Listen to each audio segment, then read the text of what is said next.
I am the Alpha and the Omega, the first and the last.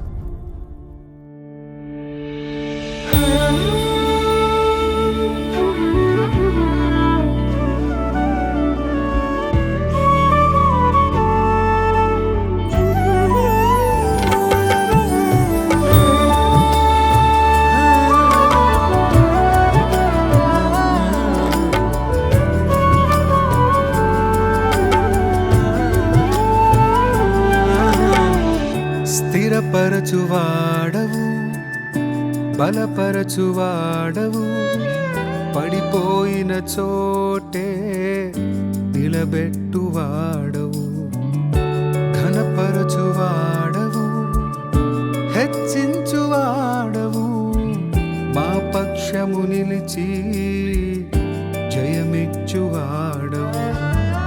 స్థిరపరచువాడవు, బలపరచువాడవు, పడిపోయిన చోటే నిలబెట్టువాడవు, ఘనపరచువాడవు, హెచ్చించువాడవు, మా పక్షము నిలిచి జయమిచ్చువాడవు.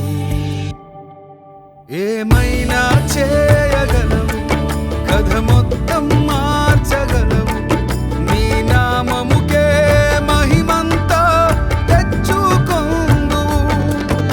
ఏమైనా చేయగలవు, కథ మొత్తం మార్చగలవు, నీ నామముకే మహిమంతా తెచ్చుకొందువు. యేసయ్యా, యేసయ్యా, నీకే నీకే సాధ్యం. యేసయ్యా, యేసయ్యా, నీకే నీకే సాధ్యం.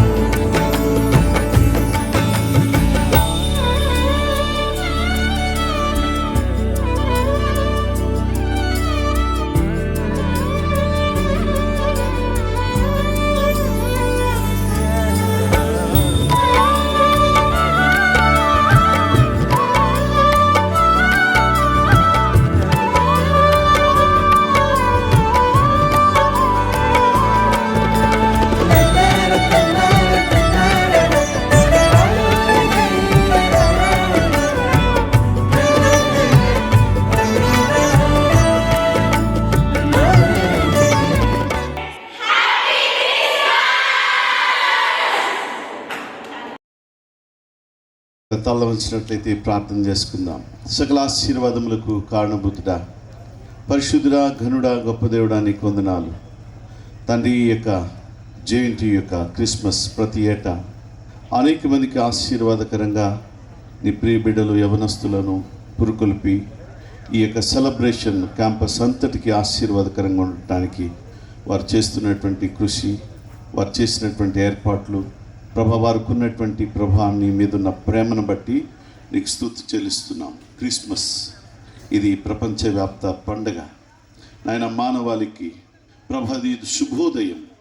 మానవాళిని పాప పంకిలముతో ఉన్నటువంటి వాళ్ళకి ప్రభా ఇది నాయన గొప్ప విడుదల ఈవెంట్గా ప్రభా ఇదిగో తను సెలబ్రేట్ చేసుకోవడానికి సహాయం చేస్తున్నాను. నీ కొందనాలు ఇదిగో తననైనా వాక్యమే శరీరధారియే కృపా సత్య సంపూర్ణుడిగా అవతరించినటువంటి గొప్ప దినం తండ్రి. వారి భావి జీవితానికి నిజమైనటువంటి ఆనందాన్ని ఇచ్చే ప్రభా క్రిస్మస్గా వారి జీవితాల్లో ఉంచమని వేడుకుంటున్నాం తండ్రి. ప్రభా అదిగో తండ్రి, కేవలం ఇది కూర్చొని ఏదో కేక్ కట్ చేసుకొని ఇది వెళ్ళిపోవటానికి కాదు, కానీ నిజంగా ఆలోచించడానికి జ్ఞానముతో సత్యముతో దీన్ని యొక్క ఈవెంట్ యొక్క లోతైనటువంటి అధ్యయనం ప్రతి ఒక్క ఈ దినం ప్రభా ప్రారంభ సమయం నుంచి చివరి వరకు నాయన నీవే ప్రభా వాడుకోమని వేడుకుంటున్నాం తండ్రి. నాయన మరొకసారి ప్రభా నాయనదిగో తండ్రి నాయన సాతానుడు అనేకమైన రీతులుగా ప్రభా ఆటంకాలు కలిగించినప్పటికీ నీవు ప్రభా గొప్ప దేవుడు నాయన. వారి యొక్క హృదయవాంఛను తీర్చావు నాయన. వారు ఆశించినది జరిగినట్లు సహాయం చేశావు. అందును బట్టి మీ కొందనాలు. కరెంటుని మీరు స్వాధీనపరచుకోండి, సౌండ్ సిస్టాన్ని మీరు స్వాధీనపరచుకోండి, లైవ్ ఎక్విప్మెంట్ అంతటి మీరు స్వాధీనపరచుకోండి. ఈరోజు క్యాంపస్లో ప్రభు ఉన్నటువంటి ప్రతి విద్యార్థులతో మీరు మాట్లాడండి. ఈ దినం వాక్యం చెప్పునైనటువంటి నాయన ప్రియ సేవకుల్ని ఎత్తుపట్టుకోండి.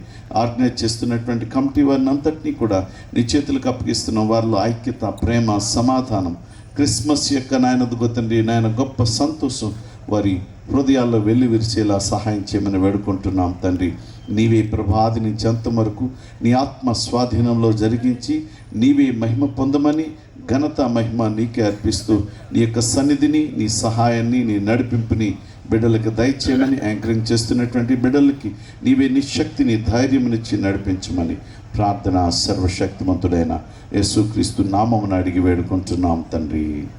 ఆమేన్. No event is complete without singing. On this pleasant evening that God has given us, it's surely a good time to sing and praise Him. The Bible says, "Be happy as you serve the Lord. Come before Him with happy songs." Now, I would like to call upon the choir team on the dais and present some beautiful songs of praise and worship. While the singing team celebrates and praises the Lord through their songs, let's join them with a hand clap.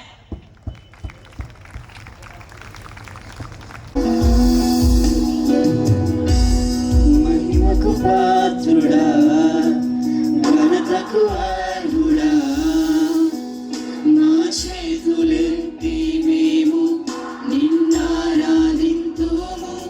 మహిమకు పాత్రుడా, ఘనతకు అర్హుడా, మా చేతులెత్తి మేము నిన్నారాధింతుము.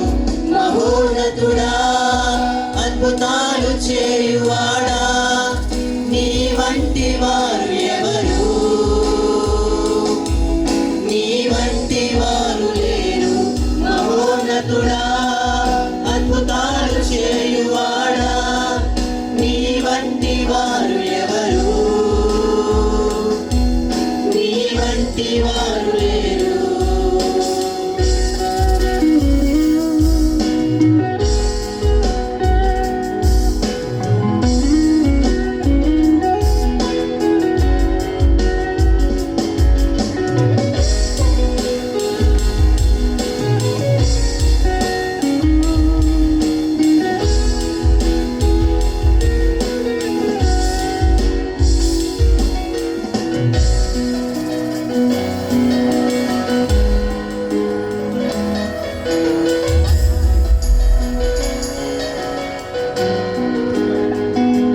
స్తుతులకు పాత్రుడా, స్తుతి చెల్లించెదం. నీ నామమెంతో గొప్పది, మేమారాధింతుము. స్తుతులకు పాత్రుడా, స్తుతి చెల్లించెదం.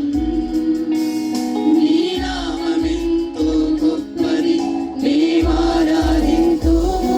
మహోన్నతుడా, అద్భుతాలు చేయువాడా, నీ వంటి వారు ఎవరు? నీ వంటి వారు లేరు. మహోన్నతుడా, అద్భుతాలు చేయువాడా, నీ వంటి వారు ఎవరు?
గుర్తించెను తూర్పు దేశ జ్ఞానులు గుర్తించెను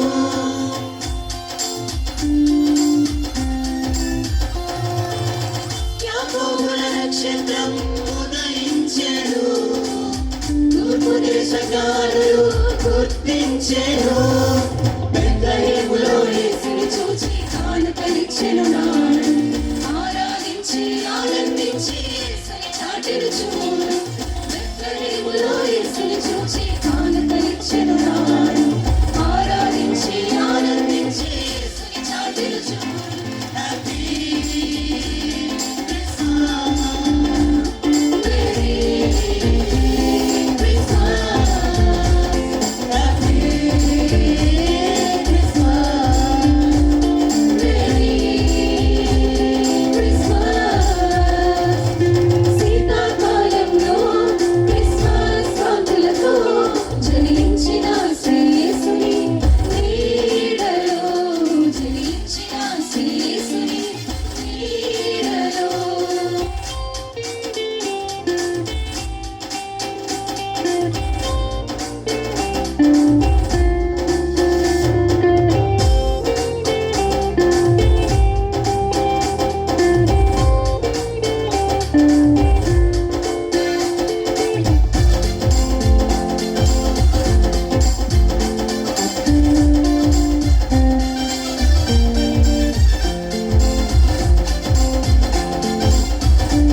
వచ్చు ఎదిగిన దారి తొలగిన వేళ ఎదలో కృంగితే యేసయ్య దార ఎప్పటిలోనే ఎదురాడే త్రోవలో ఎంతో ఎప్పుడు పడచు విస్మయమంతోచు ఏగింది స్వామి కడకు అందాల తార అర్పించే నాపై అంబర వీధిలో అవతారమూర్తి యేసయ్య కీర్తి అవని చాటుచు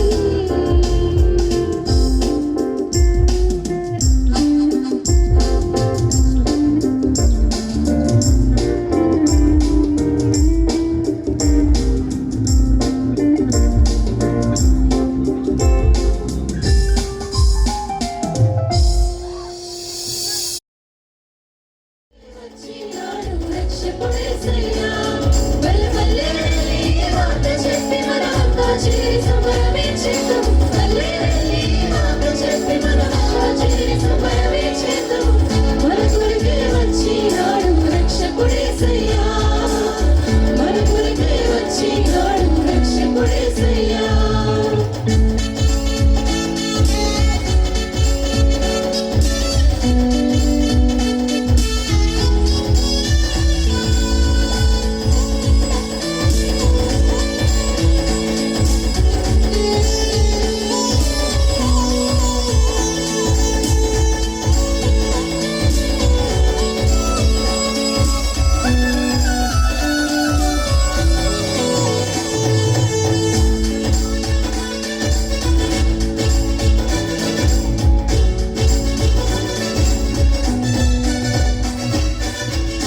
కోసం వచ్చాడమ్మా మనిషి రూపిగా మారాడమ్మా ప్రేమను పంచే భావనుడాయమ్మా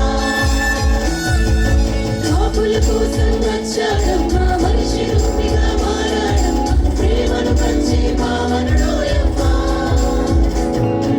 పాపమేలేని పరిశుద్ధుడు ప్రేమ దేవుని ప్రియసుతుడు దాసుని రూపం దాల్చాడోయమ్మా పాపమేలేని పరిశుద్ధుడు దేవదేవుని ప్రియసుతుడు దాసుని రూపం దాచాడోయమ్మా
నూచి మోసపోతూ ఉంటాము.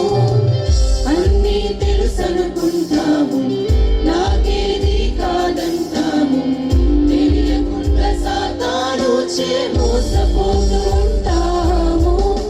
ప్రభు నిన్ను చూచుచున్నాడని, తన ప్రేమతో పిలుచుచున్నాడని తెలిసి కూడా ఎంతో నిర్లక్ష్యం. మేలుకో సోదరా, రానయ్యుందిగా ప్రభు రాకడా. మేలుకో సోదరీ, రానయ్యుందిగా ప్రభు రాకడా. ఆలోచించావా ఊరేసు, ఆలోచించావా ఈ సమయంలో ఏమవుతుందో అని ఆలోచించావా? ఆలోచించావా ఊరేసు, ఆలోచించావా ఏ సమయంలో ప్రభు పిలుపుందో అని ఎవరికి తెలియదుగా? ఈ సమయమంతే అంతా కనుమరుగైపోతే ఏ చోటికి నీవు వెళ్తావో అని ఆలోచించావా? ఈ సమయమంతే అంతా విడిచి వెళ్ళవస్తే ఏ చోటికి నీవు వెళ్తావో అని ఆలోచించావా?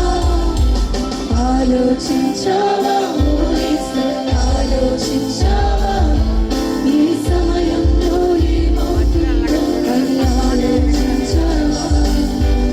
ఆలోచించావా ఓ యేసు, ఆలోచించావా ఏ సమయంలో ప్రభు పిలుపుందో అని ఎవరికి తెలియదుగా?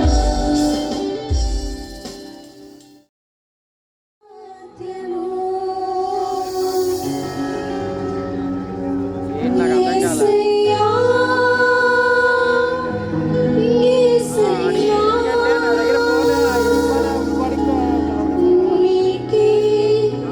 నీకే సాధ్యము.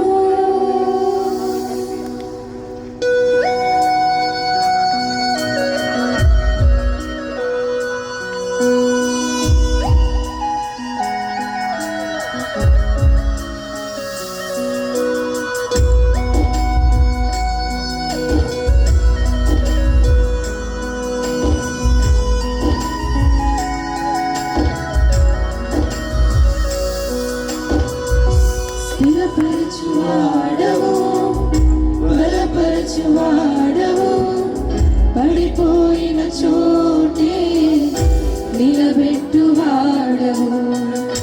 ఘనపరచువాడవు, హెచ్చించువాడవు, మా పక్షము నిలిచి జయమిచ్చువాడవు.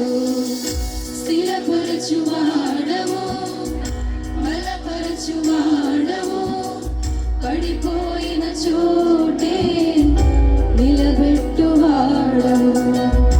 ఘనపరచువాడవు, హెచ్చించువాడవు, మా పక్షము నిలిచి జయమిచ్చువాడవు.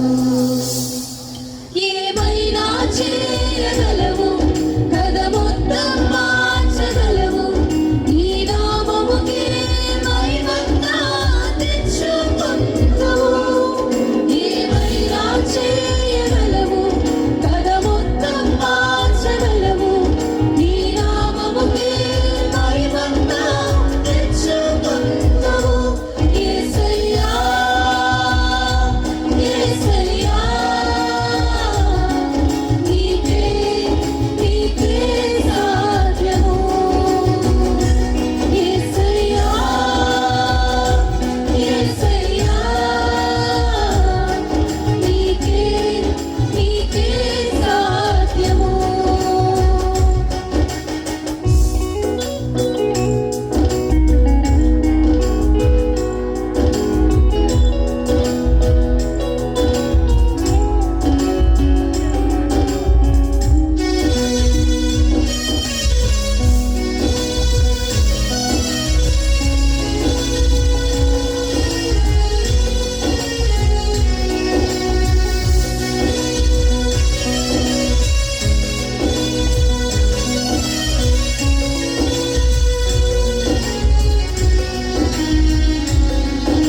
అపవాది తలచిన కీడులన్నీ మేలైపోవును.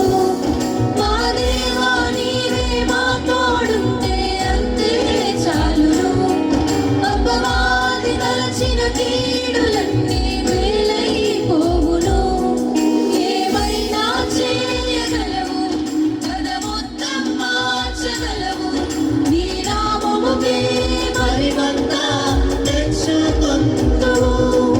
ఏమైనా చేయగలవు, కథ మొత్తం మార్చగలవు. నీ నామముకే మహిమంతా తెచ్చుకొందువు. యేసయ్యా,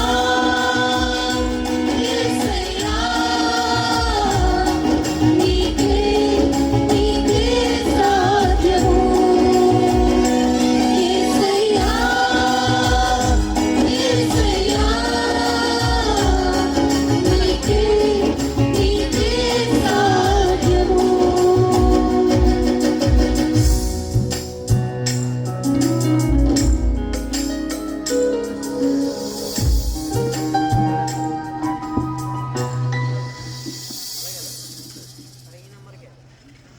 Thank you. Over to director. Wow, that was a melodious performance, wasn't that? Oh yes, it filled the atmosphere with energy. Thank you, choir team, for gracing the stage. Christmas is celebrated in order to praise God's love for mankind. As a Savior is born for us as Emmanuel, that means God with us. As we all know, Christmas is an annual festival commemorating the birth of Jesus Christ celebrated throughout the world. Jesus is the Son of God, having unique significance, and was born through the power of God through a virgin. He came to earth as the Son of God to save us from our sins and show us the way to eternal life. Now I would like to invite the C.H. Venkatramana sir from EEE department to sing a song.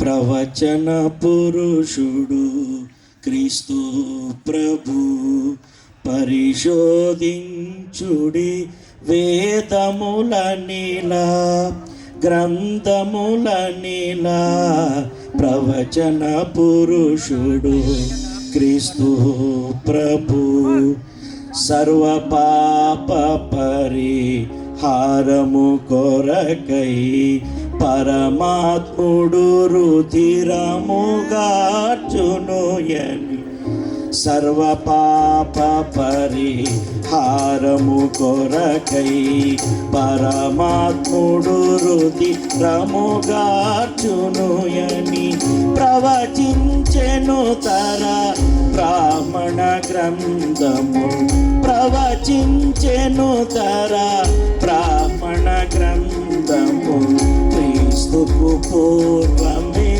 భరతఖండమున క్రీస్తుకు పూర్వమే భరతఖండమున ప్రవచన పురుషుడు క్రీస్తు ప్రభు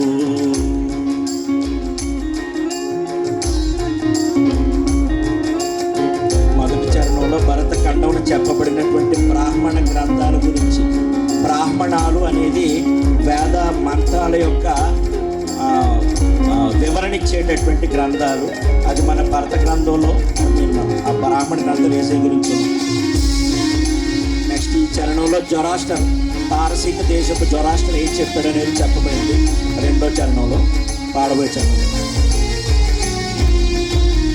పారసీక మత గ్రంథకర్తయో జొరాస్టరు ప్రవచించెను నాడే పారసీక మత గ్రంథకర్తయో జొరాస్టరు ప్రవచించెను నాడే పరమాత్ముడు తర అవతరించగని పరమాత్ముడు తర అవతరించగని చూతురతని నక్షత్రము మీరని చూతురతని నక్షత్రము మీరని ప్రవచన పురుషుడు క్రీస్తు ప్రభు పరిశోధించుడి వేదముల నీలా గ్రంథముల నీలా ప్రవచన పురుషుడు క్రీస్తు ప్రభు.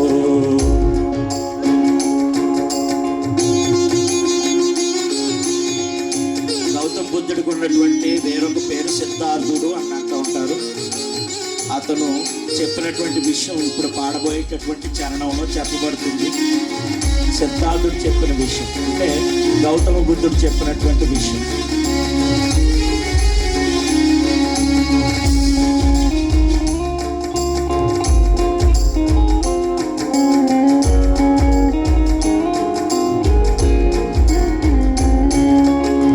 సిద్ధార్థుడు తెల్పెగద 500 వత్సరములు గడువగనే.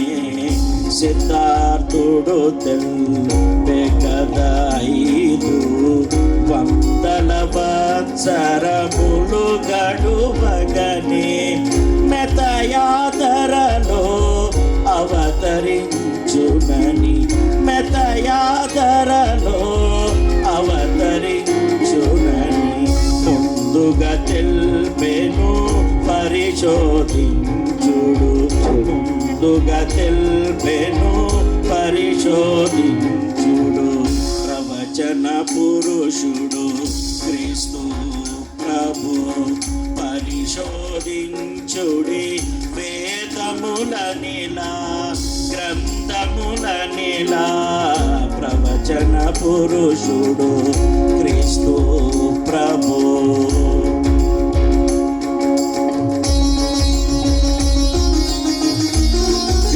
గ్రీకు దేశానికి చెందిన తత్వశాస్త్రవేత్త ప్లేటో చెప్పినటువంటి విషయం, యేసయ్య గురించి, యేసయ్య పుట్టక ముందు చెప్పినటువంటి విషయం ఇప్పుడు పాడబోయేటటువంటి చరణంలో ప్రస్తావించబడింది.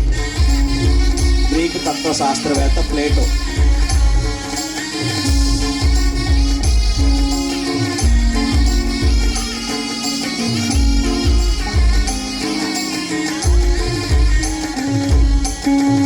గ్రీకు తత్వశాస్త్రజ్ఞుడు ప్లేటో ప్రవచించెను గదా క్రీస్తుకు పూర్వమే. గ్రీకు తత్వశాస్త్రజ్ఞుడు ప్లేటో ప్రవచించెను గదా క్రీస్తుకు పూర్వమే. పరమాత్ముడు తర అవతరించనిచో, పరమాత్ముడు తర అవతరించనిచో. పరమునకేగెడు మార్గమే లేదని, పరమునకేగెడు మార్గమే లేదని. ప్రవచన పురుషుడు క్రీస్తు ప్రభు. పరిశోధించుడి వేదముల నిలా, గ్రంథముల నిలా. ప్రవచన పురుషుడు క్రీస్తు ప్రభు.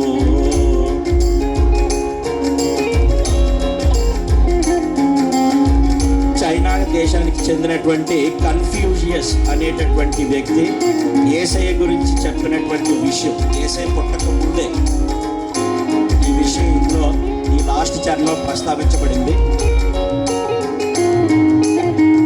చైనా దేశపు భక్తుండైన కన్ఫ్యూషియస్ తెల్పెను ముందుగానే.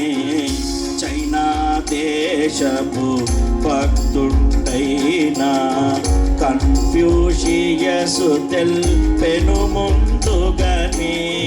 పరిశుద్ధుడు పాలస్తీనాలో, పరిశుద్ధుడు పాలస్తీనాలో పుట్టునటంచును క్రీస్తును గూర్చియే. పుట్టునటంచును క్రీస్తును గూర్చియే. ప్రవచన పురుషుడు క్రీస్తు ప్రభు. పరిశోధించుడి వేదముల నిలా, గ్రంథముల నిలా.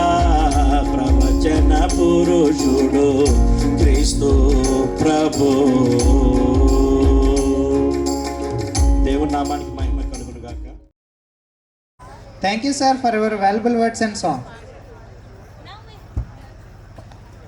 Now we have few important guests in our midst. Let us welcome them to this eve with huge round of applause. Pastor John Morris Garu, Head of Information Technology Department, Dr. C.H. Bindumadri Madam.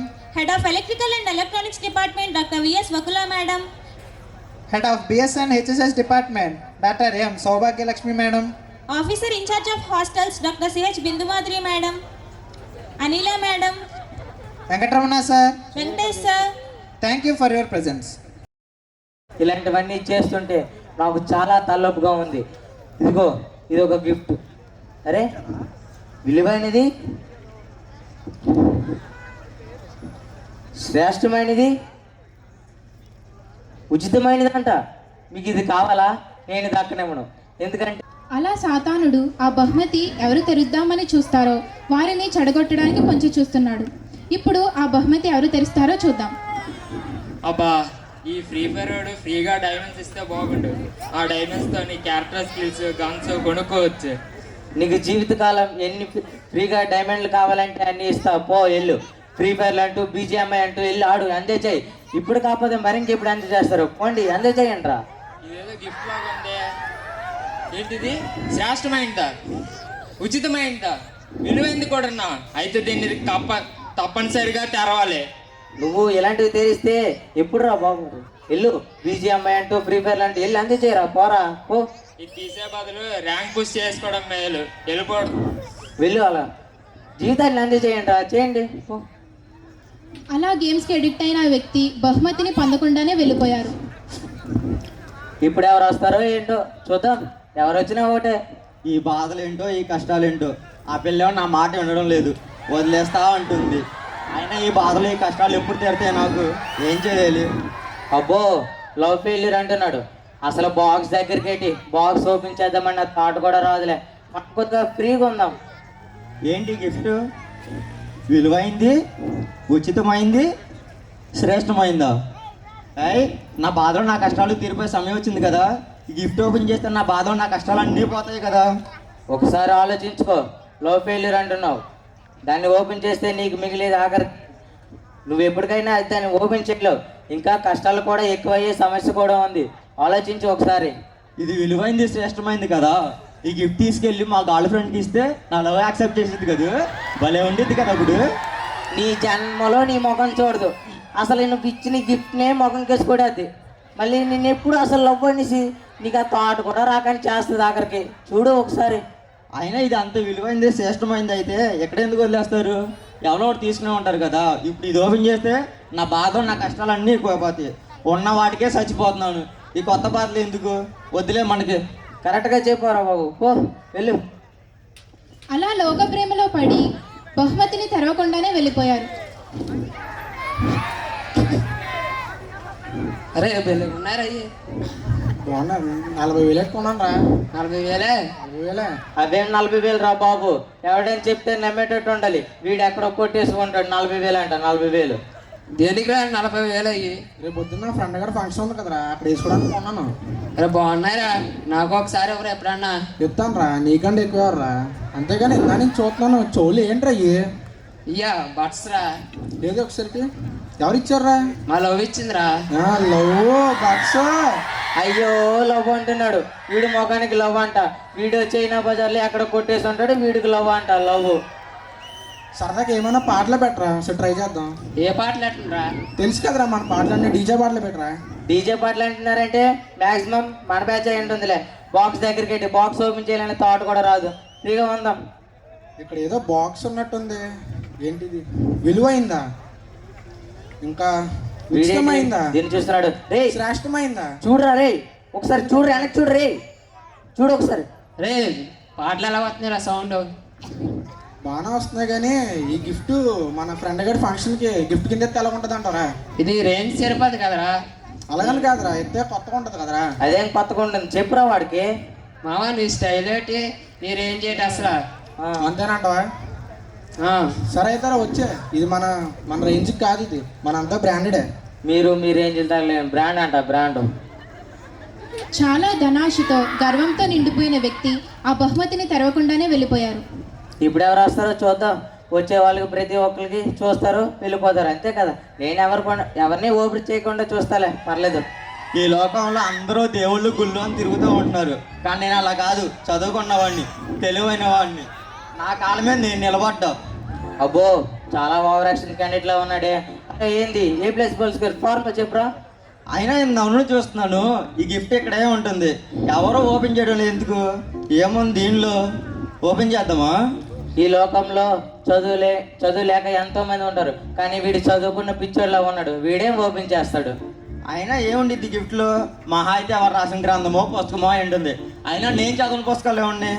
అవును, కరెక్టే, నువ్వన్నీ చదివేశావు కదా, దాంతో నీకేం పని, వెళ్ళిపో ఇక్కడి నుంచి. ఇప్పుడు ఈ ఫ్రీ గిఫ్ట్ ఓపెన్ చేస్తే అందరికీ సమాధానం చెప్పాలి, అందరూ అడుగుతారు ఈ ఫ్రీ గిఫ్ట్లు ఇవన్నీ మనకి ఎందుకు? కరెక్ట్గా చెప్పు. నేను కూడా ఫస్ట్ నుంచి ప్రతి ఒక్కరిని వచ్చే వాళ్ళని ఎక్కడి నుంచి వెళ్ళగొడుతూనే ఉన్నా. అందరూ అలా వస్తున్నారు, చూస్తున్నారు, వెళ్ళిపోతున్నారు, అంతే. ఓపెన్ చేద్దామా వద్దా? మనకు వదిలే ఇవ్వండి, తర్వాత చూద్దాం. పోరా బాబు పో. తనకున్నది అపారమైన జ్ఞానమని ఇంకా ఎవరికీ లేదు అని గర్వంతో ఉన్న విజ్ఞానవేత్త కూడా ఆ బహుమతిని తెరవలేదు. అయితే ఇప్పటికైనా ఆ బహుమతిని ఎవరు తెరుస్తారో చూద్దాం. ఇలానే ఎంతమంది వచ్చినా అంటే ఆ మాత్రం. ఎంతో అమ్మాయిలతో తిరిగేవాడిని, అందరూ వదిలేశారు. బెట్టింగ్ యాప్స్లో డబ్బులన్నీ పోయాయి, దరిద్రమైన డ్రగ్స్కి అలవాటు పడిపోయా. వీడేంటి ఇక్కడ ఆగేటట్టు ఉన్నాడు? ఏంటి విలువైంది, శ్రేష్టమైంది, ఇంకా ఉచితమైంది కూడానా? నువ్వు అన్నీ ఎందుకు చేశానంటున్నావు కదరా, మరి దాంతో నీకేం పని ఉంది, వెళ్ళిపో ఇక్కడి నుంచి. ఇందులోనే మనకు కావాల్సింది ఏమైనా దొరుకుతుందా? అందులోపల నీకేం కావాల్సింది దొరుకుతుందిరా. నువ్వు అన్నీ ఎందుకు చేశానంటున్నావు కదా, అందులోపల నీకు ఎందుకు చేయడానికి మరి ఇంకేముంటుంది, పో ఇక్కడి నుంచి. ఓపెన్ చేసి చూద్దామా? వద్దులే, ఎన్నో ట్రై చేసి ఫూల్స్ అయిపోయాం. ఇది కూడా ఎవరో కావాలని పెట్టేసి ఉంటారు ఇక్కడ.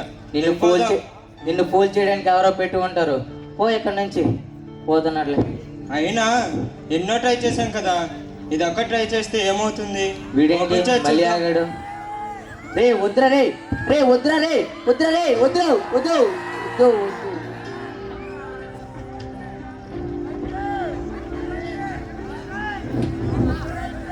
Jesus Christ.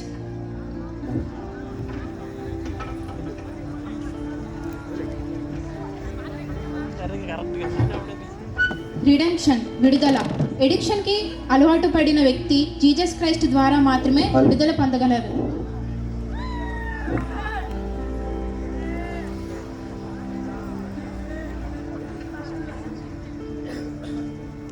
లవ్, ప్రేమ. లోక ప్రేమ కోల్పోయిన వ్యక్తి జీసస్ క్రైస్ట్ ద్వారా మాత్రమే నిజమైన ప్రేమ పొందుకొనగలరు.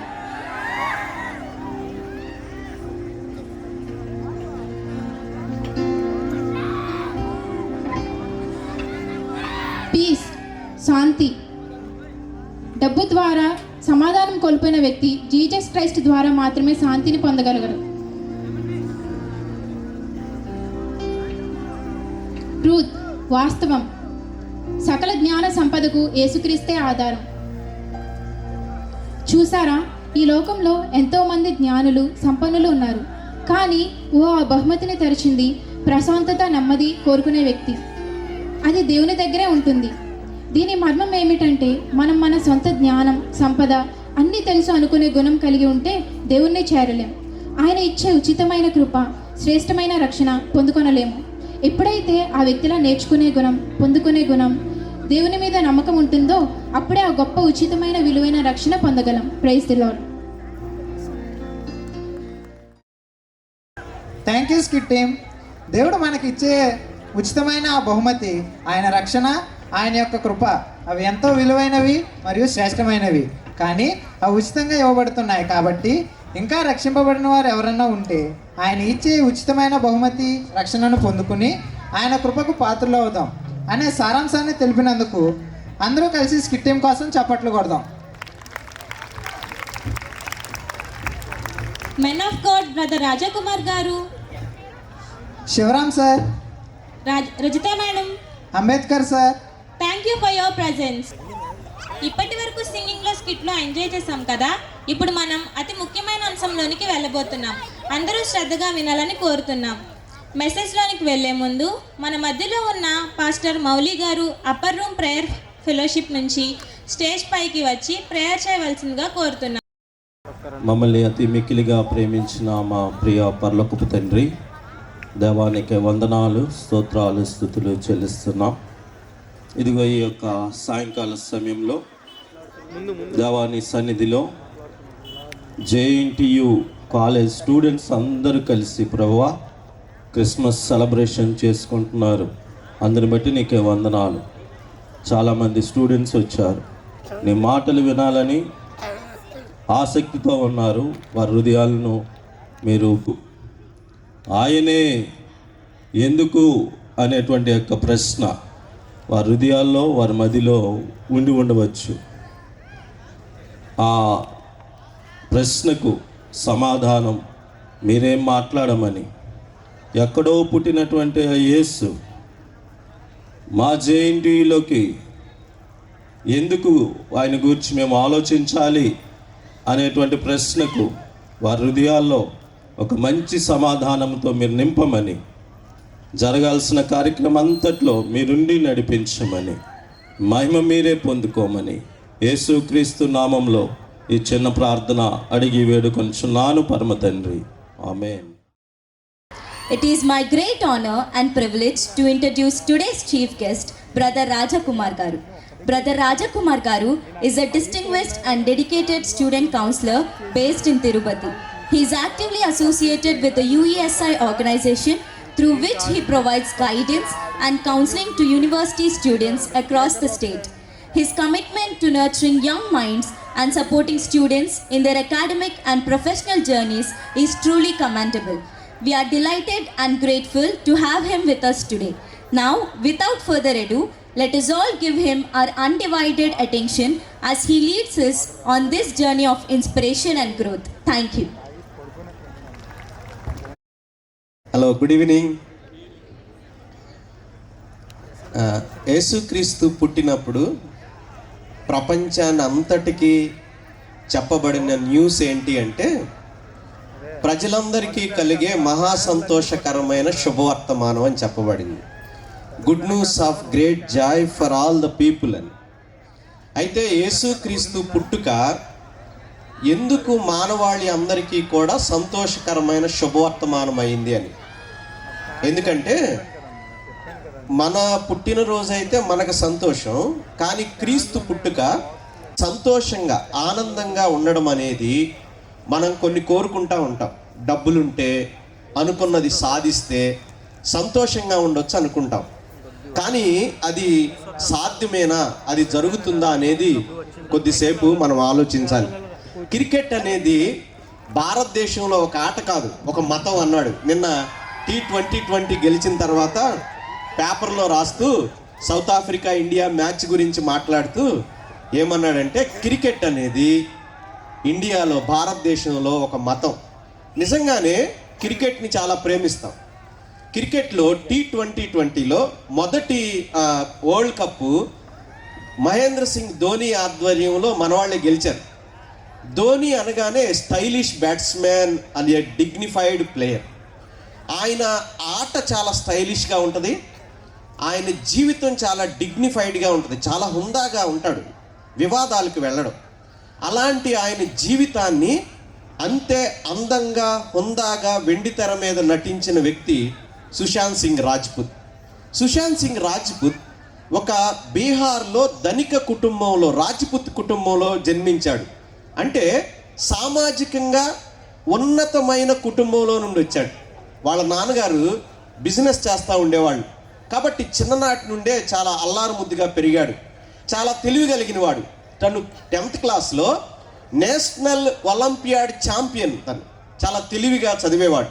తను కాలేజ్ ఆఫ్ ఇంజనీరింగ్, ఢిల్లీలో కాలేజ్ ఆఫ్ ఇంజనీరింగ్లో 3rd ఇయర్ ఇంజనీరింగ్ చదువుతూ నటన మీద తనకున్న ఆసక్తిని బట్టి చదువుల్ని పక్కన పెట్టేసి సీరియల్స్లోకి వచ్చాడు. ఆ తర్వాత బాలీవుడ్లోకి వచ్చాడు. బాలీవుడ్లోకి వచ్చి Dhoni biopic the untold story అనే ఆ టైటిల్తో తీసిన సినిమాతో నేషనల్ అంతటికీ తనంటే ఏంటో అర్థమైంది. 3 times నేషనల్ ఫిల్మ్ఫేర్ అవార్డ్స్లో బెస్ట్ యాక్టర్గా నామినేట్ అయ్యాడు. ఆయన పేరు మీద చాలా అవార్డులు ఉన్నాయి. అంతేకాదు, ఆయన ముంబై వచ్చి ఒక మంచి అపార్ట్మెంట్ ఇల్లు కట్టుకొని విలాసవంతమైన జీవితాన్ని జీవించాడు. అంతేకాదు మూన్ మీద ఫ్లాట్ కొనుక్కున్నాడు, చాలా రేస్ బైక్లు, కార్లు కొనుక్కున్నాడు. జీవితం చాలా జలసాగా అయిపోయింది. అంతేకాదు ఆయన చాలామందితో రిలేషన్లో ఉన్నాడు, బ్రేకప్ చేసుకున్నాడు. ఫైనల్గా చాలా కాలం రియా చక్రవర్తితో సహజీవనం చేశాడు.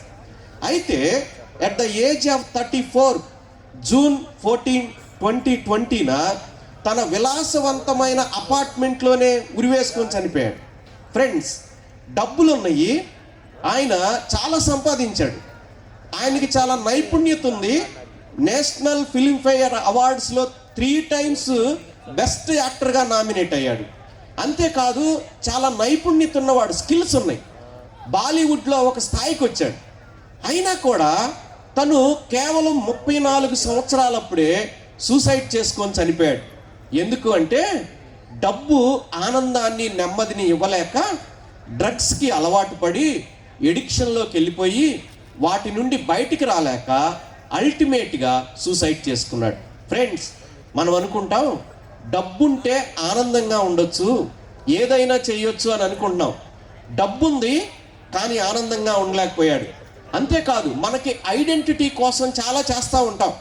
మనకి గుర్తింపు వస్తే ఆ కిక్కే వేరనుకుంటాం, అందరూ మనల్ని గుర్తిస్తే. అందుకే కాలేజీకి వచ్చినా, క్లాస్కి వచ్చినా, ఎక్కడికి వచ్చినా సెంటర్ ఆఫ్ అట్రాక్షన్గా ఉండాలి, అందరు నన్ను చూడాలి అని కోరుకుంటాం. ఆయన దేశానికే సెంటర్ ఆఫ్ అట్రాక్షన్గా ఉన్నాడు. అయినా కూడా ఆయనకున్న ఐడెంటిటీలో, గుర్తింపులో ఆనందం పొందుకోలేకపోయాడు. తనకు చాలా నైపుణ్యత ఉంది, ఆయన యాక్టర్గా మంచి తన ప్రొఫెషనల్గా ఎక్సెల్ అయ్యాడు. అయినా కూడా ఆనందంగా ఉండలేకపోయాడు.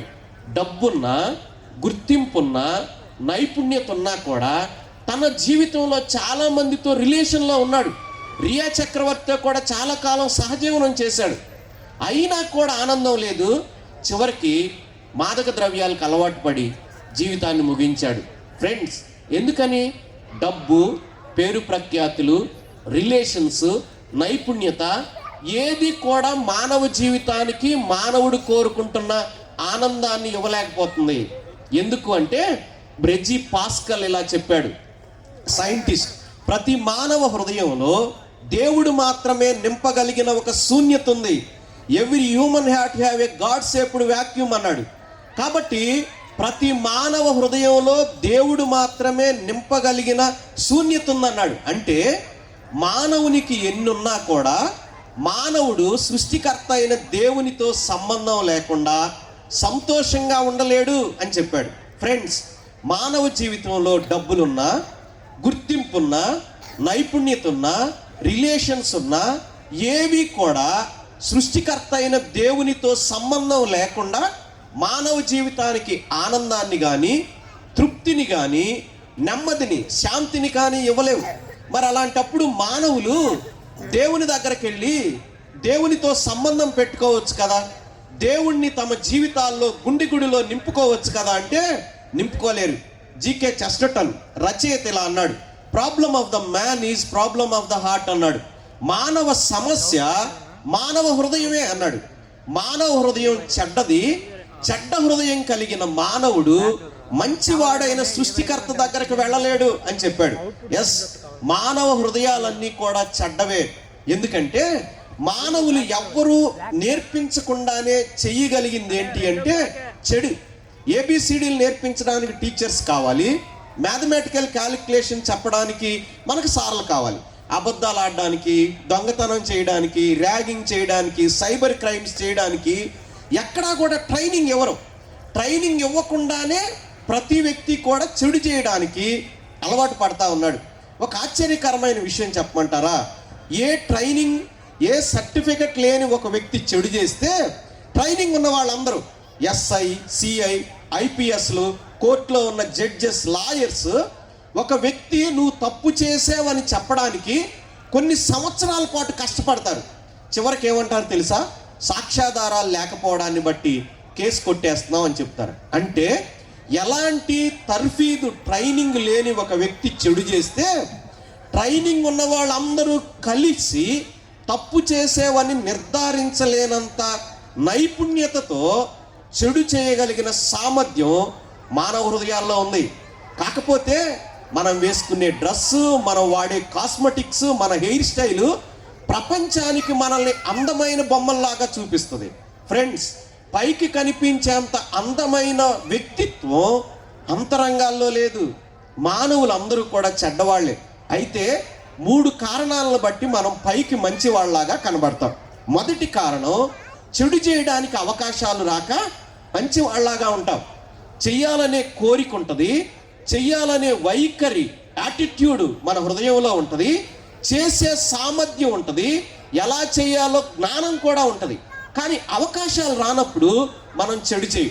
ఎందుకు? మనం ఎగ్జామ్ రాస్తున్నాం అనుకోండి, ఇన్విజిలేటర్ ఎగ్జామ్ హాల్లో ఉన్నప్పుడు కాపీ కొట్టరు. ఇన్విజిలేటర్ లేనప్పుడు కదా మనం స్లిప్ బయటికి తీస్తామా లేదా అని తెలిసేది. అవకాశం రానంత వరకు అందరూ మంచి వాళ్ళుగానే ఉంటామండి. అయితే అవకాశం వస్తే మానవులు తప్పు చేస్తారు. రెండవది, ఎందుకు మనం మంచి వాళ్ళుగా కనబడతాము అంటే, we are living in a set of rules. మనం చిన్నప్పటి నుంచి కూడా కొన్ని చట్టాల కింద ఉన్నాం. ఇంట్లో అమ్మా నాన్న చిన్నప్పటి నుండి మనల్ని కంట్రోల్ చేస్తారు.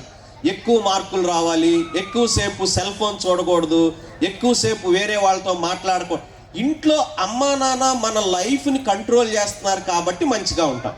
కాలేజీలోకి వచ్చేసరికి మన ఇష్టం వచ్చినట్లు మేడ్ ఇన్ ఆంధ్ర స్టూడెంట్ లాగా చెరిగిపోయిన జుట్టు, నలిగిపోయిన షర్ట్, చినిగిపోయిన ప్యాంట్ వేసుకొని కాలేజీకి మన ఇష్టం వచ్చినట్టు రావాలని ఉంటుంది. కానీ కాలేజీకి వచ్చాక కూడా యూనిఫాము, రూల్స్, రెగ్యులేషన్స్ మన ఇష్టం వచ్చినట్లు ఉండడానికి ఉండదు. కాబట్టి కాలేజీలో మంచోళ్ళలాగా ఉన్నాం. కానీ కాలేజీలో ఏ రూల్స్ లేకపోతే ఎంతమంది మంచిగా ఉండాం అనేది ప్రశ్నే. అంటే చట్టాలు ఉన్నాయి కాబట్టి మంచిగా ఉన్నాం. సమాజంలో కూడా మనకిష్టం లేకపోయినా కొన్ని రూల్స్ మనం అలా ఉండేటట్లు చేస్తాయి. ఒకవేళ మనం మంచి బైక్ కొనుక్కున్నాం అనుకోండి, కానీ దానికి కూడా ఇద్దరే వెళ్ళాలి, హెల్మెట్ పెట్టుకోవాలి, స్పీడ్ లిమిట్ ఉండాలి. మన ఇష్టం వచ్చినట్టు 4 వెళ్తాం, 3 వెళ్తాం అంటే కుదరదు. అందుకనే కొన్నిసార్లు బైక్ మీద 3 వెళ్తూ ఉంటారు. ట్రాఫిక్లో కానిస్టేబుల్ కనబడడాన్ని అనుకోండి, వెంటనే 2 అయిపోతారు. అంటే మనకిష్టం లేకపోయినా చట్టం ఉంది కాబట్టి మంచి వాళ్ళలాగా ఉన్నాం. కానీ స్వతహాగా మానవులు ఎవరు కూడా మంచి వాళ్ళం కాదు. మానవులందరూ కూడా అవకాశాలు రాక, లేకపోతే చట్టానికి లోబడి మంచి వాళ్ళలాగా ఉన్నాం. మూడవ కారణం, ఎందుకు మంచి వాళ్ళలాగా ఉంటాము అంటే, మనం సమాజంలో ఒక గుడ్ విల్ని ఎస్టాబ్లిష్ చేసాం. అమ్మా నాన్న దగ్గర మనం చాలా అమాయకుల్లాగా, ఏమీ తెలియనట్లు వాళ్ళని చాలా బాగా మేనేజ్ చేస్తాం. వాళ్ళు ఎలా మేనేజ్ చేయాలో మనకు బాగా తెలుసు. అందుకే అమ్మా నాన్న ఏమనుకుంటారంటే, మన చుట్టూ ఉన్న స్నేహితులు మనల్ని చెడగొడుతున్నారు అనుకుంటారు. కానీ మనకు తెలియాల్సింది ఏంటంటే, వాళ్ళకి తెలియాల్సింది మనమే ఇతరులను చెడగొడతామని వాళ్ళకి తెలియదు. చాలాసార్లు అమ్మా నాన్నకి తెలిసిన మనం వేరు, లెక్చరర్స్కి తెలిసిన మనం వేరు, ఫ్రెండ్స్కి తెలిసిన మనం వేరు, మనకే తెలిసిన మనం వేరు. అంటే సమాజంలో మంచి వాళ్ళలాగా ఉండాలనే ఉద్దేశంతో పైకి మంచిగా కనబడతాం, కానీ స్వతహాగా మంచి వాళ్ళం కాదు. అవకాశాలు రాకపోవడాన్ని బట్టి, చట్టాలు ఉండడాన్ని బట్టి, సమాజంలో మంచి వాళ్ళు అనిపించుకోవాలనే కోరికను బట్టి పైకి మంచిగా ఉంటాం. కానీ స్వతహాగా మానవులు ఎవ్వరూ కూడా మంచివాళ్ళు కాదు. అందుకే మానవుల గురించి బైబిల్ ఒక మాట చెప్పింది, ఏ భేదం లేదు, మానవులు అందరూ కూడా చెడ్డవాళ్లే. ఏ భేదం లేదు. ఏ జనరేషన్ అయినప్పటికీ, ఏ కంట్రీ అయినా, ఏ జెండర్ అయినా, ఎవరైనా కూడా అందరూ కూడా చెడ్డవాళ్లే. ఏ భేదం లేదు, అందరూ కూడా చెడ్డవాళ్లే. మనం అనొచ్చు, చెడు లేకపోతే పాపం అంటే ఏంటి, అది ఎందుకు దేవుడి దగ్గరికి వెళ్లకుండా చేస్తుంది అని. పాపం అంటే ఏంటి అంటే, సృష్టికర్త అయిన దేవుడు ఏదైతే చెయ్యండి అని చెప్తా ఉన్నాడో అది మానవులు చేయట్లేదు. ఏదైతే వద్దు అని చెప్తా ఉన్నాడో మానవులు అది చేస్తా ఉన్నారు. అంటే దేవుడు వద్దన్న చెడు చేస్తా ఉన్నారు, దేవుడు చెయ్యమన్న మంచి చేయట్లేదు. ఆ కారణాన్ని బట్టి సృష్టికర్త అయిన దేవునికి దూరంగా అయిపోయాం.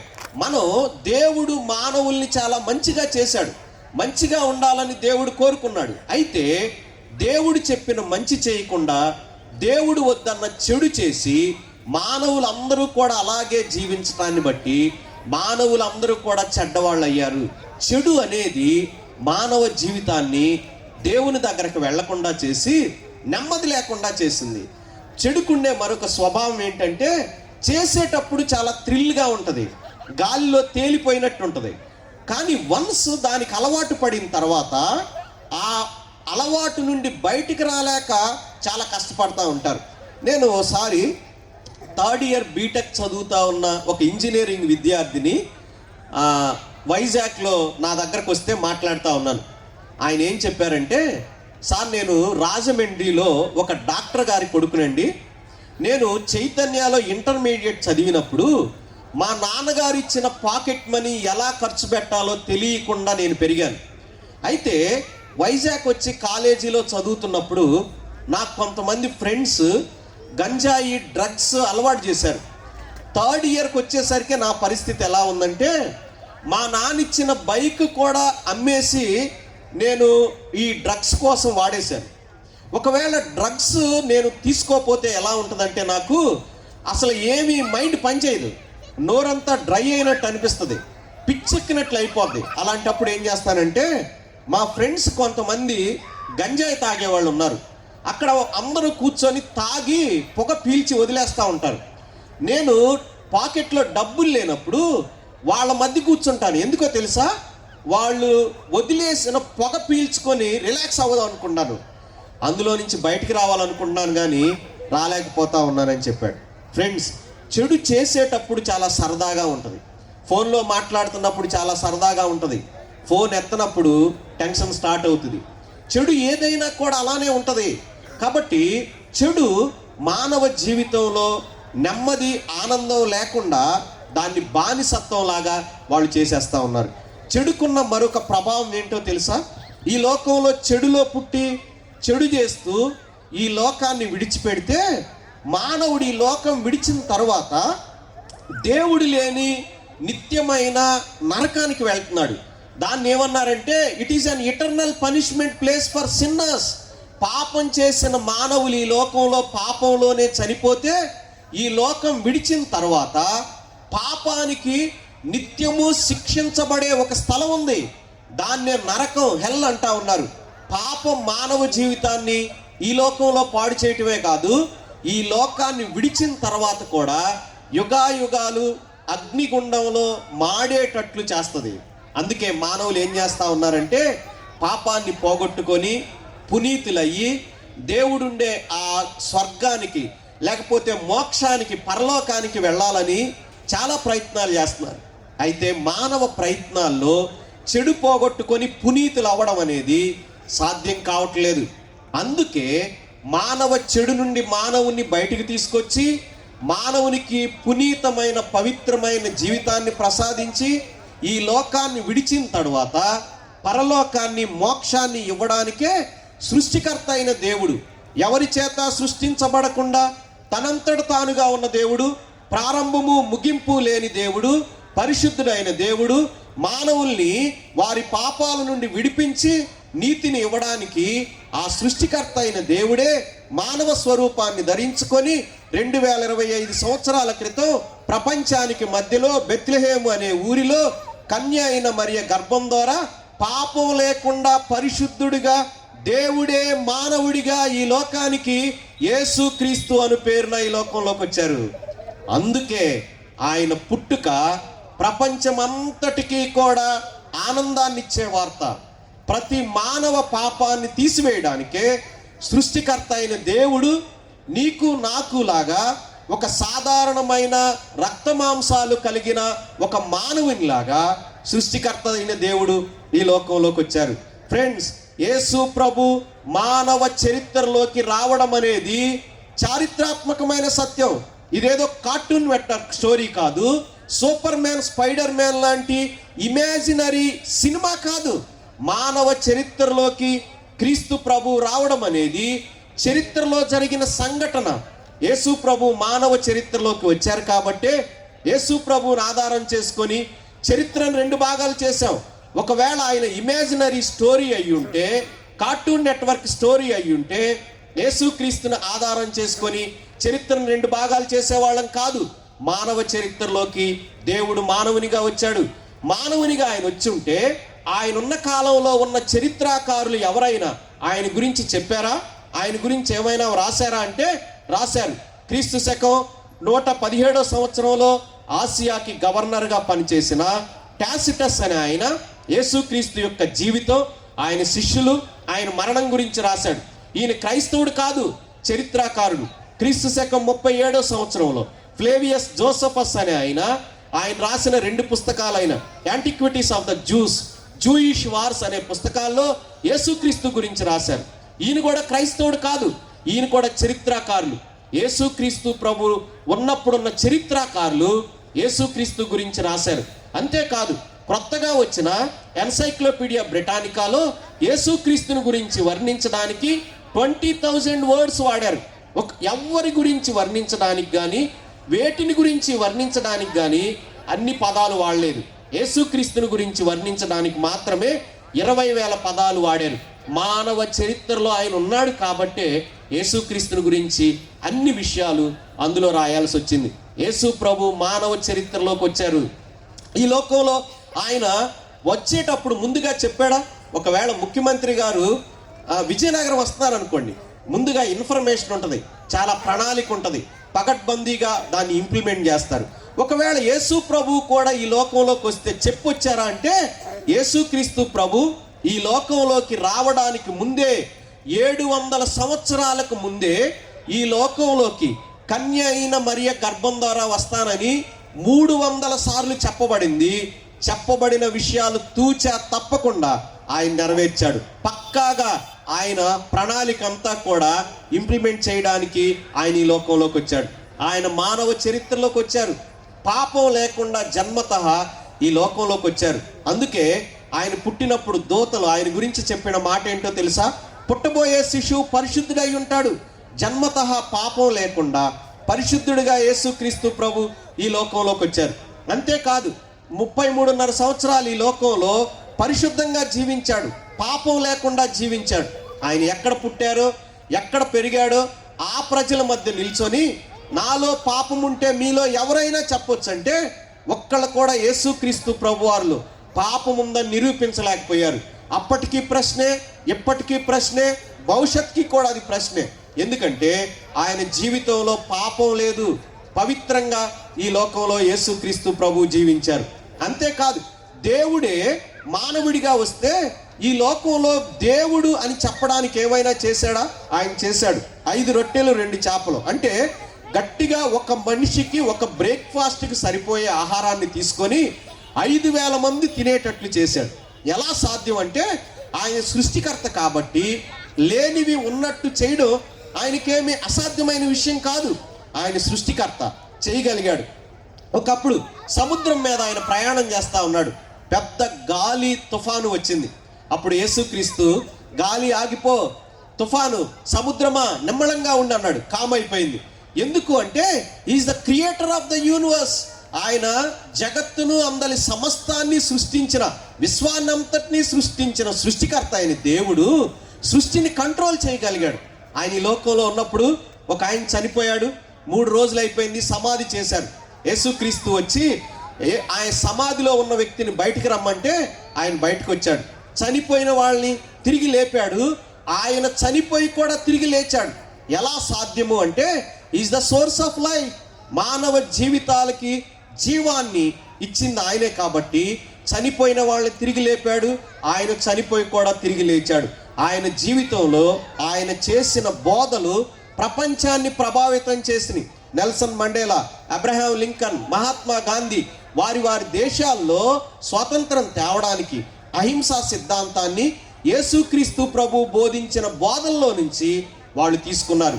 క్రీస్తు ప్రభు బోధ ప్రపంచాన్ని ప్రభావితం చేసింది.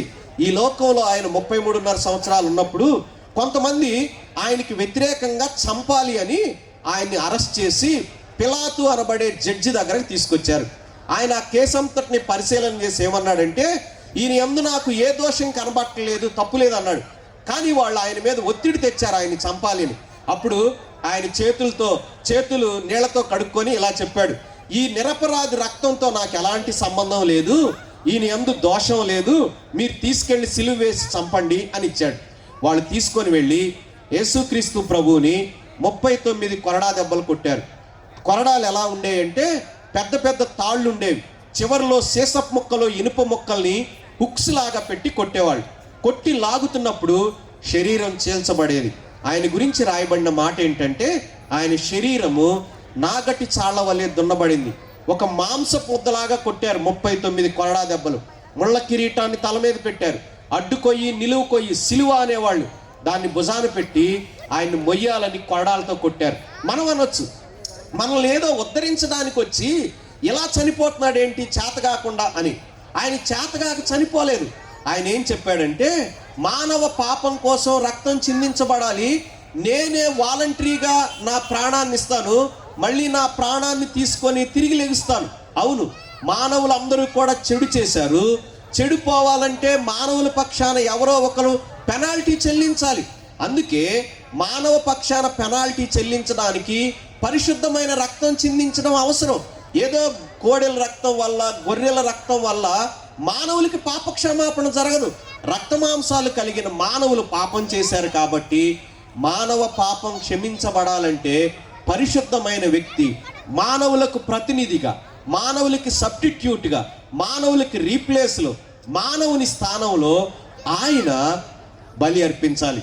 అందుకే యేసుక్రీస్తు ప్రభువారు మానవ పాపాన్నంతటినీ తీసివేయడానికి మానవాళి అందరికీ ప్రతినిధిగా, మానవాళి అందరికీ బదులుగా మానవాళి స్థానంలో ఆయన తన రక్తాన్ని చిందించాడు.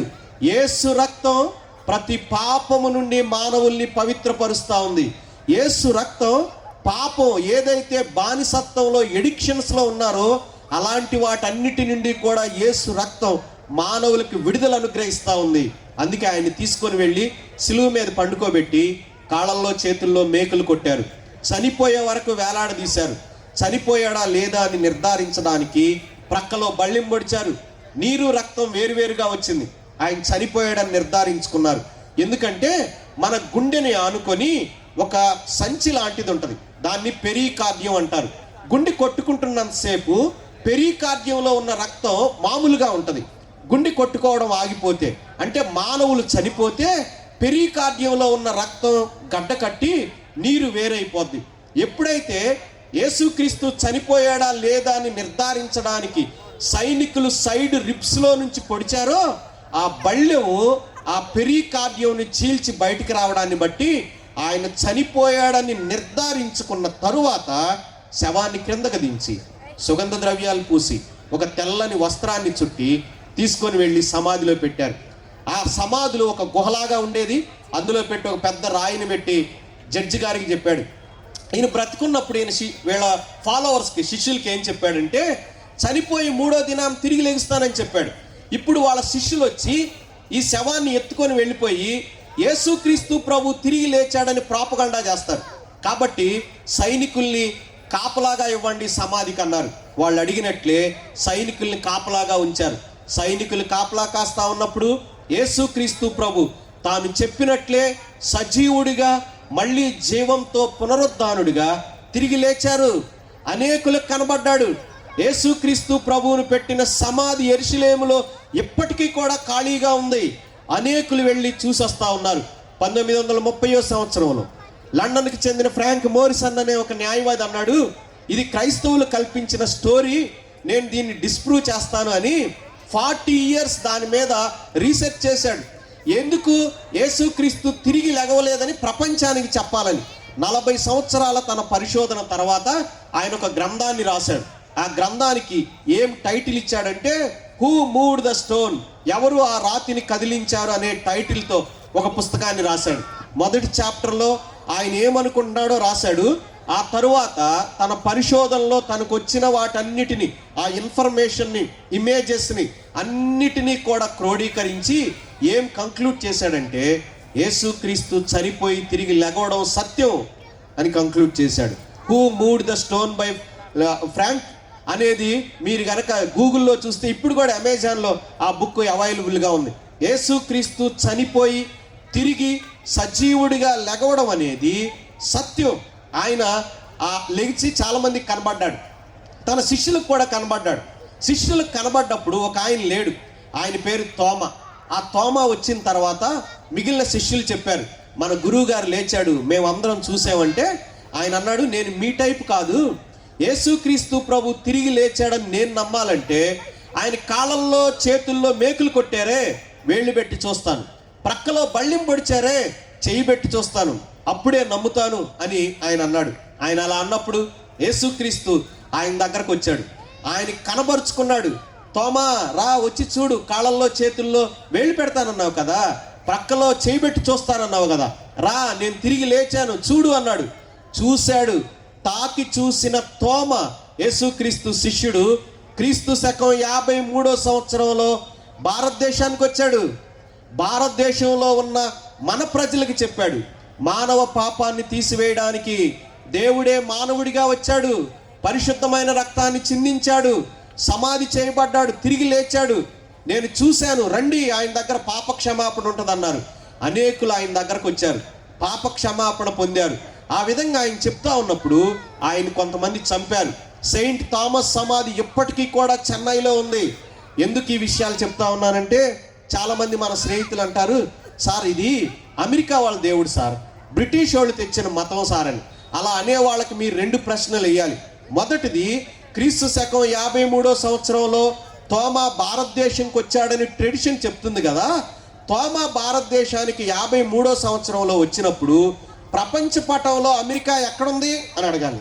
అప్పటికి అసలు అమెరికా ప్రపంచ పటంలోనే లేదు. రెండవది, క్రీస్తు శకం 53వ సంవత్సరంలో భారతదేశానికి తోమా వచ్చినప్పుడు బ్రిటిష్ వాళ్ళు అసలు భారతదేశంలో ఎక్కడున్నారు అని అడగాలి. అప్పటికే భారతదేశానికి రాలేదు. అమెరికా కంటే, బ్రిటిష్ వాడి కంటే యేసుక్రీస్తు గురించి మొదటిగా తెలిసింది ఆసియా ఖండంలో ఉన్న భారతదేశంలో ఉన్న మనకి తెలిసింది. యేసు ప్రభు ఏదో ఒక గ్రామానికో గల్లీకో ఒక కంట్రీనో ఉద్ధరించడానికి రాలేదు. మానవాళి అందరినీ, నిన్ను నన్ను, మన పాపాల నుండి మనల్ని విడిపించి మనకి మంచి జీవితాన్ని ప్రసాదించి ఈ లోకాన్ని విడిచిన తర్వాత మానవుడు కోరుకునే మోక్షాన్ని దేవుడు ఇవ్వడానికి యేసుక్రీస్తు ఈ లోకంలోకి వచ్చాడు. ఆయన ఈ లోకంలో ఉన్నప్పుడు ఒక ఆయన ఉన్నాడు. ఆయన బాగా చదువుకున్నాడు. ఒక డిస్ట్రిక్ట్ అంతటికి కూడా ట్యాక్స్ కలెక్ట్ చేసేవాడు, జిఎస్టీ వసూలు చేసే ఉద్యోగం అయింది. బాగా సంపాదించాడు. అక్రమంగా కరప్టెడ్ ఫెలో, బాగా డబ్బులు అక్రమంగా తీసుకున్నాడు. పెద్ద ఇల్లు కట్టుకున్నాడు. అందులో పెద్ద మీటింగ్ హాల్ పెట్టగలిగినంత ఒక పెద్ద హాల్ కూడా ఆయన సెట్ చేసుకున్నాడు. అయితే జీవితంలో డబ్బులు ఉన్నాయి, ఉద్యోగం ఉంది, అయినా నెమ్మది లేకుండా ఉండిపోయాడు, సంతోషంగా లేడు. అయితే ఎవరి ద్వారానో విన్నాడు, యేసుక్రీస్తు వాళ్ళ ఊరిలో నుండి వెళ్తా ఉన్నాడని. ఆయనకు ఐడియా వచ్చింది, ఆయన దగ్గరికి వెళ్ళి చూద్దాం, మాలాంటి చాలామంది ఇలాంటి ట్యాక్స్ కలెక్టర్స్ని, చెడ్డవాళ్ళని ఆయన మారుస్తున్నాడట, ఎలా ఉంటాడో చూద్దాం అనుకున్నాడు. వెళ్ళాడు. అప్పటికే చాలామంది క్రౌడ్ వచ్చున్నారు. ఈయన కొంచెం షార్ట్గా ఉండడాన్ని బట్టి చూడలేకపోయాడు. అప్పుడు అనుకున్నాడు, యేసుక్రీస్తు ప్రభు ఏ రోడ్లో నుంచి వెళ్తాడో ఆ రోడ్లో ఒక చెట్టు ఉంటే అది ఎక్కి కూర్చొని ఆయన్ని చూడాలనుకున్నాడు. యేసు ప్రభు ఆ రోడ్లో నుంచి వెళ్తూ ఆ చెట్టు దగ్గరకు వచ్చి చెట్టు పైన ఉన్న ట్యాక్స్ కలెక్టర్ని పేరుతో పిలిచాడు. హలో జక్కయ్య, రా, నేను నీ ఇంటికి వస్తానన్నాడు. అంతే, ఆయన సంతోషంగా వాళ్ళ ఇంటికి తీసుకెళ్ళాడు. ఆ తరువాత ఆయన జీవితం మారిపోయింది. అప్పుడు ఆయన ఏమన్నాడు తెలుసా? యేసుక్రీస్తు ప్రభువా, నేను ఎవరి దగ్గర అయితే అన్యాయంగా డబ్బులు తీసుకున్నానో వాళ్ళకి 4 గంటలు 4 టైమ్స్ ఇచ్చేస్తాను, నా ఆస్తిలో సగభాగం పేదవాళ్ళకి ఇస్తానన్నాడు. అప్పుడు యేసు ప్రభు అన్నాడు, ఇలాంటి చెడిపోయిన జీవితాన్ని బాగు చేయడానికే నేను వచ్చాను అని చెప్పాడు. యేసు ప్రభు ఎందుకు ఈ లోకానికి వచ్చాడంటే మన జీవితంలో ఉన్న చెడు క్షమించి నీతిగా బ్రతకడానికి, చెడు చేయకుండా ఉండటానికి మనకు సహాయం చేయడానికి యేసుక్రీస్తు ఈ లోకానికి వచ్చాడు. చాలామంది అంటారు, యేసుక్రీస్తుని నమ్ముకుంటే రోగాలు పోతాయా, లేకపోతే ఉద్యోగాలు వస్తాయా? ఇలాంటి స్టోరీలు ఎప్పుడు యేసు ప్రభు చెప్పలేదండి. యేసు ప్రభు ఈ లోకంలో మానవాళికి ఇస్తానన్న 3 విషయాలు ఏంటి అంటే, మొదటిది మానవ పాపాన్ని క్షమిస్తానని చెప్పాడు. నీ జీవితంలో, నా జీవితంలో పుట్టుకతోనే చెడుంది, చెడు స్వభావాన్ని కలిగి ఉన్నాం, చెడు చేస్తూ ఉన్నాం. అలాంటి చెడంతటిని క్షమిస్తాను అని చెప్పాడు. చెడు క్షమించడం ఎవరికీ సాధ్యం కాదు. యేసు ప్రభు అన్నాడు, భూమి మీద పాపాలు క్షమించడానికి నాకే అధికారం ఉందని చెప్పాడు. ఆయన పాపాలు క్షమిస్తాడు. రెండవది, ఈ లోకంలో ఆయన నీతిగా బ్రతకడానికి, చెడు చేయకుండా ఉండడానికి, దేవుడు చెప్పింది చేయడానికి, వద్దన్నది మానుకోవటానికి, నీతిగా బ్రతకడానికి, పవిత్రంగా జీవించడానికి యేసుక్రీస్తు సహాయం చేస్తాడు. మూడవది, ఈ లోకాన్ని విడిచిన తర్వాత దేవుడుండే మోక్షంలో, పరలోకంలో ఆయనతో పాటు ఎప్పుడూ ఉండటానికి ఆయన సహాయం చేస్తాడు. అందుకే ఈ లోకంలోకి ఆయన వచ్చాడు. మనం చెడు లేనప్పుడు నెమ్మదిగా బ్రతకగలం, ఏమున్నా లేకపోయినా మనశ్శాంతితో జీవించగలం, ఆనందంగా ఉండగలం. అందుకే ఆయన ఈ లోకంలో ఉన్నప్పుడు ఒక మాట చెప్పాడు, మీరు ఎలాంటి వారైనా నా వద్దకు వచ్చే వారిని నేను ఎంత మాత్రమూ త్రోసివేయను. దానికోసం ఆయన ఒక ఉపమానం, ఒక స్టోరీ చెప్పాడు. ఏమన్నాడంటే, ఒక తండ్రికి 2 కుమారులు ఉన్నారు. వాళ్ళల్లో చిన్నవాడు చాలా అల్లరిగా తిరుగుతూ బాగా చెడు అలవాట్లకు లోనయ్యి తండ్రి దగ్గరకు వచ్చి చెప్పాడు, తండ్రి ఆస్తిలో నా పోర్షన్ నాకు ఇచ్చే, నా భాగం నాకు ఇచ్చేసే అన్నాడు. తండ్రి చెప్పాడు, ఇంకా నీకు అంత వయసు రాలేదు, డబ్బులు పాడు చేసుకుంటా వద్దన్నాడు. కానీ కుమారుడు వినలేదు. ఆ కుమారుడి ఆశను బట్టి తండ్రి ఆస్తిలో భాగం ఇచ్చేశాడు. కుమారుడు ఆస్తి అంతా తీసుకొని తండ్రి దగ్గర నుంచి దూరంగా వెళ్ళిపోయి ఆస్తి అంతటిని చెడు అలవాట్లకి వాటికి అంతా కూడా పాడు చేసుకొని ఉద్యోగం లేక, తినటానికి లేక, అడుక్కు తినే స్థితికి వచ్చాడు. అప్పుడు ఆయన తన తండ్రిని జ్ఞాపకం చేసుకున్నాడు, అయ్యో నేను నా తండ్రి దగ్గర ఉన్నప్పుడు చాలా కంఫర్టబుల్గా ఉండేవాడిని, నా తండ్రి దగ్గర ఉన్న పనోళ్ళు కూడా చక్కగా 3 పూట్ల తినడానికి భోజనం ఉంది, నాకు భోజనం లేక ఇబ్బంది పడతా ఉన్నాను. నేను నా తండ్రి దగ్గరకు తిరిగి వెళ్తాను, కొడుగ్గా కాదు ఒక పనివాడిగా చేర్చుకోమని అడుగుతాను అనుకొని ఆ దూరదేశం నుండి తండ్రి దగ్గరికి ఆయన వస్తూ ఉన్నప్పుడు, ఊరిలోకి వచ్చినప్పుడు దూరం నుండే తండ్రి ఆ చిన్న కుమారుడిని చూసి ఆస్తి అంతా పాడు చేసి తండ్రిని కాదని వెళ్ళిపోయినా కోపపడకుండా ఆయన పరిగెత్తుకుంటూ వెళ్ళి ఆ చిన్న కుమారుణ్ణి ఆ ఇంటికి తీసుకొచ్చుకొని వాడికి ఏదైతే పోగొట్టుకున్నాడో అటంతటినీ తిరిగి ఇచ్చాడు. అందుకే ఆయన చెప్పాడు, తండ్రి చిన్న కుమారుడి పట్ల ఎలాంటి ప్రేమను చూపించాడో నేను కూడా మీకు అలాంటి ప్రేమను చూపిస్తాను. ఆయన దగ్గరకు వచ్చి వారిని ఎవరిని త్రోసివేయడు. అంటే తండ్రిలాగా ఆయన మనల్ని చేర్చుకుంటాడు, మన తప్పును సరిచేస్తాడు, నీతి మార్గంలో నడవడానికి యేసుక్రీస్తు లోకంలో సహాయం చేస్తాడు. ఫ్రెండ్స్, ఈ క్రిస్మస్ మనకు తెలియచేసే వర్తమానం ఏంటి అంటే, ఇదిగో చెడిపోయిన మన జీవితాన్ని బాగు చేయడానికి యేసుక్రీస్తు లోకంలోకి వచ్చాడు. అయితే ఈరోజు మా ప్రశ్న ఏంటంటే, ఆ యేసు ప్రభు నీ జీవితాన్ని బాగు చేశాడా? నిన్ను క్షమించాడా? ఈ లోకంలో నీతిగా బ్రతకడానికి నీకు సహాయం చేస్తున్నారా? ఒకవేళ లేకపోతే మనం యేసు ప్రభువుని అడగొచ్చు, యేసు ప్రభువా నా జీవితంలోకి రండి, నన్ను క్షమించండి, ఒక మంచి జీవితాన్ని ప్రసాదించండి అంటే ఆయన ఇవ్వడానికి ఇష్టపడతా ఉన్నాడు. ఫ్రెండ్స్, ఒక యంగ్ మ్యాన్ ఫోర్డ్ కార్ కొనుక్కొని తిరుగుతూ ఓసారి హైవేలో ఫోర్డ్ కార్ రిపేర్ రావడాన్ని బట్టి ఆగిపోయాడు. కొద్ది టైం అయిపోయిన తర్వాత ఆయన ఏం చేశాడు అంటే, ఆయన ఎవరైతే హైవేలో వెళ్తా ఉన్నారో వాళ్ళని అడిగాడు, కొంచెం నా కారు రిపేర్ ఉంది, హెల్ప్ చేయండి అని. కానీ వాళ్ళు కూడా చేయలేకపోయారు. ఈయన చాలా ఫ్రస్ట్రేషన్లో ఉన్నాడు, ఈవినింగ్ అయిపోతుంది, ఏం చేయాలో తెలియట్లేదు. ఆ టైంలో ఒక వ్యక్తి సన్నగా సూట్ వేసుకొని వైట్ హెయిర్తో ఆయన దగ్గరకు వచ్చి, హలో యంగ్ మ్యాన్, నేను నీకేమైనా హెల్ప్ చేయగలనా అన్నాడు. అప్పుడు ఆయన అన్నాడు, నా కారు చెడిపోయింది, మీరు ఏమన్నా చూడొచ్చు అన్నాడు. ఆయన వెళ్ళాడు, టూల్ బాక్స్ ఓపెన్ చేశాడు, కిట్లో నుంచి కొన్ని వస్తువులు తీశాడు. ఒక 15 to 30 మినిట్స్లో చెడిపోయిన ఆ కారుని మళ్ళీ బాగు చేశాడు. ఈ యంగ్ మ్యాన్ చాలా సర్ప్రైజ్ అయ్యాడు. చాలా కృతజ్ఞతతో ఆ వ్యక్తిని అడిగాడు, సార్ ఈ కారు నేను బాగు చేసుకోలేకపోయాను, చాలామంది ట్రై చేశారు బాగు చేయాలని, వాళ్ళు కూడా చేయలేకపోయారు, కానీ మీరు చేయగలిగారు, ఎలా చేయగలిగారు, మీ పేరేంటి అంటే ఆయన చెప్పారు, నా పేరు హెన్రీ ఫోర్డ్, ఈ ఫోర్డ్ కారుకి డిజైనర్ని, ఈ ఫోర్డ్ కంపెనీకి ఓనర్ని. నేను డిజైన్ చేసిన కారు నేను బాగు చేయలేకపోవటం ఏముండదు, కొనుక్కున్న నువ్వు బాగు చేసుకోలేకపోయావు, ఎలాంటి కారులు నడిపే వాళ్ళు నీకు సహాయం చేయలేకపోయారు, కానీ I'm the designer of this car, ఎక్కడ లోపం ఉందో నాకు తెలుసు, చేయగలను. ఫ్రెండ్స్, మన జీవితం కూడా అంతే. మన జీవితాన్ని మనం బాగు చేసుకోవాలని ఎంత ట్రై చేసినా మనం బాగు చేసుకోలేము. మంచిగా ఉండాలని చాలాసార్లు అనుకుంటాం, కానీ అది సాధ్యం కావట్లేదు. ఎవరో కంట్రోల్ చేసి మన జీవితాన్ని బాగు చేయాలనుకున్నారనుకోండి, అది కూడా సాధ్యం కావట్లేదు, అది భ్రమే. కానీ నిన్ను నన్ను సృష్టించిన సృష్టికర్త అయిన దేవుడు మన జీవితాన్ని బాగు చేయగలడు.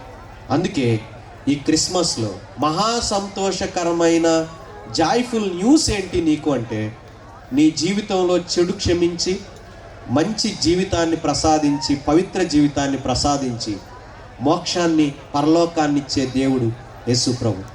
నువ్వు చేయాల్సింది నీ హృదయంలోకి ఆయన్ని ఆహ్వానిస్తే, క్షమించమంటే జీవితాన్ని బాగు చేయమంటే బాగు చేస్తాడు.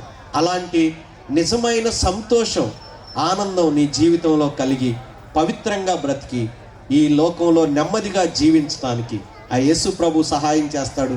అలా కావాలనుకున్న వాళ్ళు హృదయంలో యేసు ప్రభు నా క్షమాపణ అడగొచ్చు. నేను ప్రార్థన చేస్తాను, కళ్ళు మూసుకోండి. I will close this much. చిన్న ప్రార్థన చేస్తాను, మీరు ఎక్కడున్నారో అక్కడే కళ్ళు మూసుకొని ఒక 2 నిమిషాలు ఫ్రెండ్స్, ఒక 2 నిమిషాలు నెమ్మదిగా కళ్ళు మూసుకొని, మీరు డిస్టర్బ్ అవ్వద్దు, డైవర్ట్ అవ్వద్దు. దయచేసి ప్రక్క వాళ్ళని కూడా మీరు డిస్టర్బ్ చేయొద్దు. Within 2 minutes I will close. చాలాసేపు విన్నాం.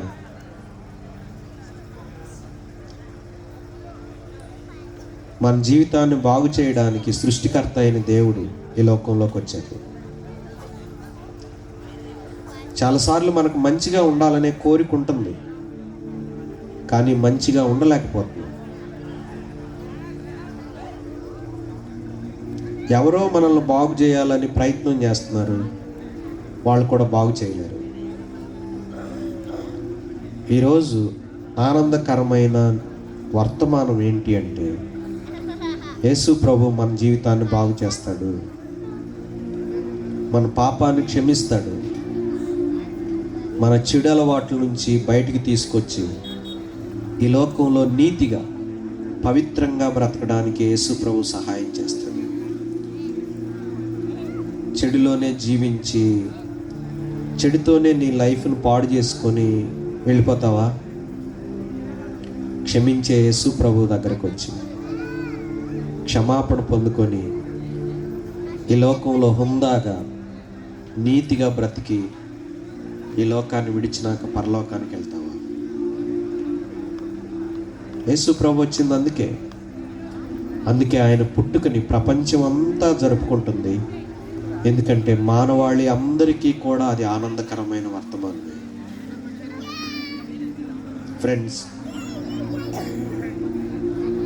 మీరు కూడా నీ లైఫ్లో నువ్వు కూడా ఈ క్షమాపణను అనుభవించవచ్చు.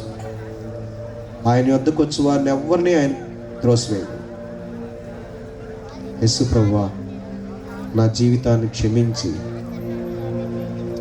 మంచి జీవితాన్ని ప్రసాదించు అని హృదయంలో యేసు ప్రభుతో చెప్పు. మన పాపాలు క్షమించడానికే ఆయన చనిపోయాడు, తిరిగి లేచాడు.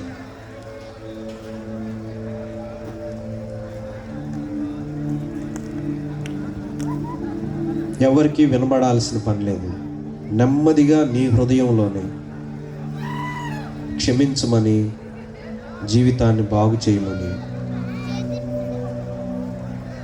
ఒక నీతివంతమైన జీవితాన్ని ప్రసాదించమని యేసు ప్రభువు చెప్పు. తప్పకుండా ఆయన సహాయం చేస్తారు.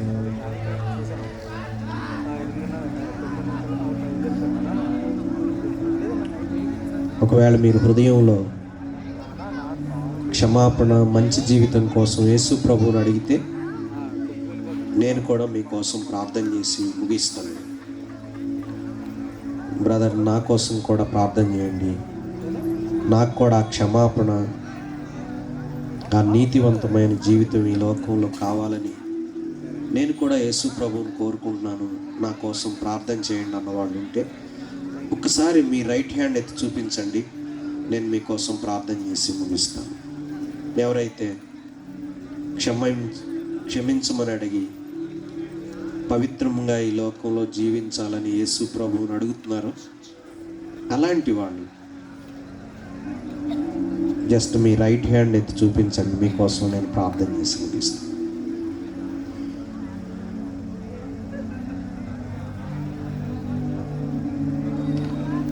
పరిశుద్ధుడవు, సృష్టికర్తవైన యేసు ప్రభువా, మీరు మమ్మల్ని ప్రేమించారు. అన్కండిషనల్గా మా పట్ల మీరు ప్రేమ చూపించారు. అవధులు లేకుండా, తారతమ్యాలు లేకుండా మమ్మల్ని అందరినీ ఒకే ప్రేమతో మీరు ప్రేమిస్తున్నారు.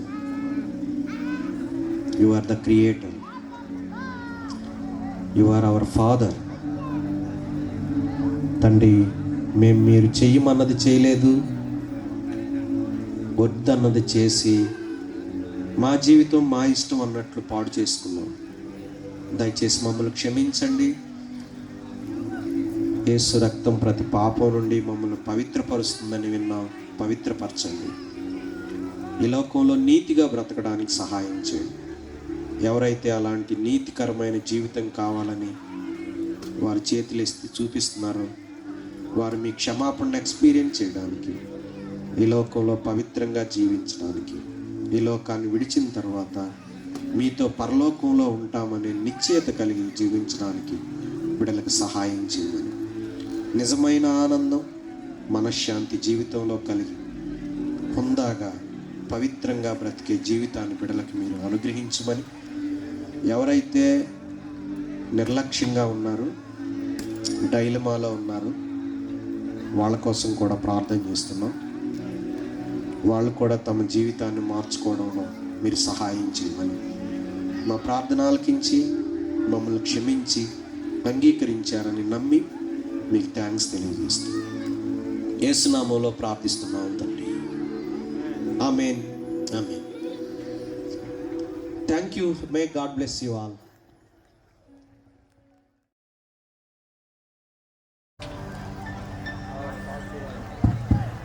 Thank you, Brother Rajakumar Garu, for sharing your valuable words with us. Let's start the candlelight service with a prayer. For this, we call upon Brother Srinu Garu from Pentecostal Church. పరిశుద్ధమైన దేవానికి వందనాలు, నమ్మదగిన దేవా ప్రభువానికి వందనాలు. నాయన, మరి సాయంకాల సమయంలో నీ దాసుని నిలబెట్టి అనేకమైన విషయాలు మాట్లాడుకుంటూ వచ్చారు. నైనా, మనసులను మార్చి బ్రతుకులు మార్చగలిగే దేవుడు అని, నైనా మా జీవితాల్లో వెలుగును నింపే దేవుడు అని మరొకసారి గుర్తు చేసిన ప్రతి మాటను బట్టి కూడా మీకు వందనాలు. నైనా, ఈ క్యాండిల్ సర్వీస్ చేస్తుండగా మీ సహాయం చేయండి, చూపించండి. నైనా, ఈ క్యాండిల్ ఎలాగైతే వెలుగుతుందో మా జీవితాలు కూడా వెలగడానికి మీ సహాయం చేయండి.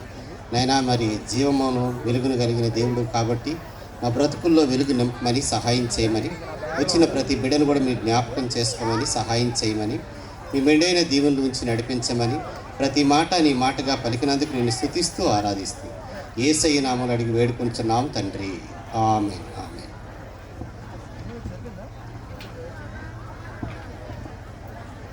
Thank you, Pastor Garu. Now, I invite all the dignitaries onto the dais to take part in the candlelight service.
Fill me with thy love and power.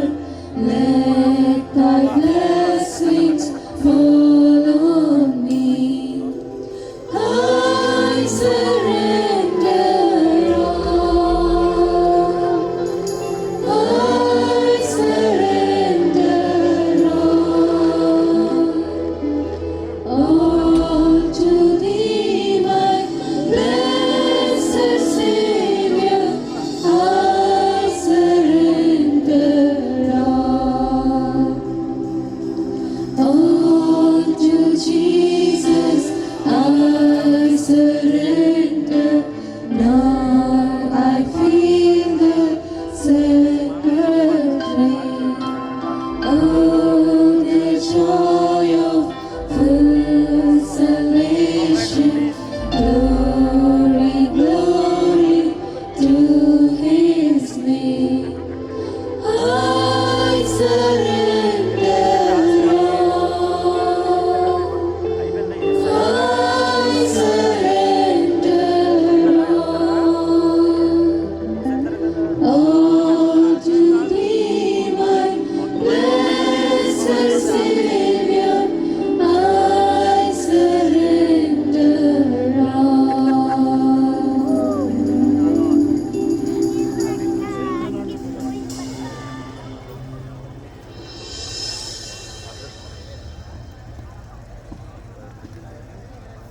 Let's complete the event with cake cutting.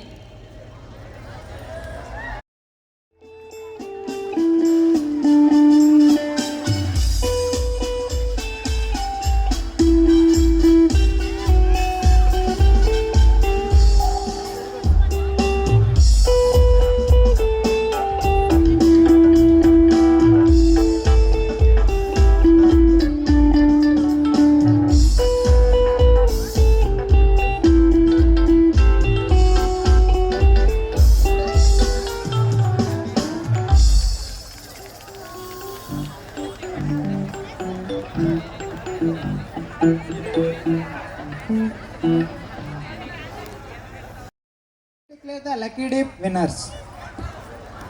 Now I request OAH madam to pick a secret Santa.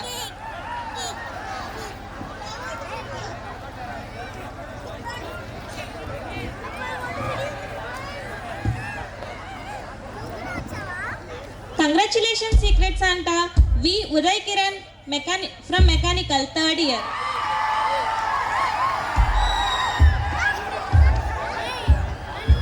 V. Uday Kiran from Mechanical, 3rd year, come on to the dais.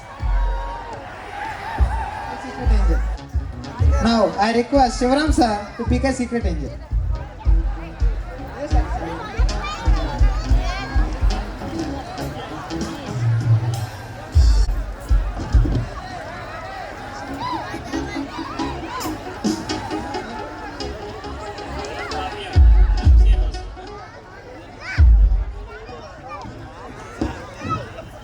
Congratulations, Secret Angel P. Kavya from MCA, 1st year. Come on to the dais.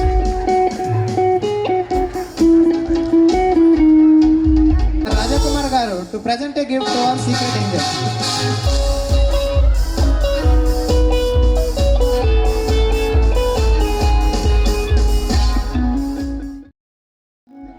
Now I would like to call Prem Sagar from 4th BTech CSE for vote of thanks.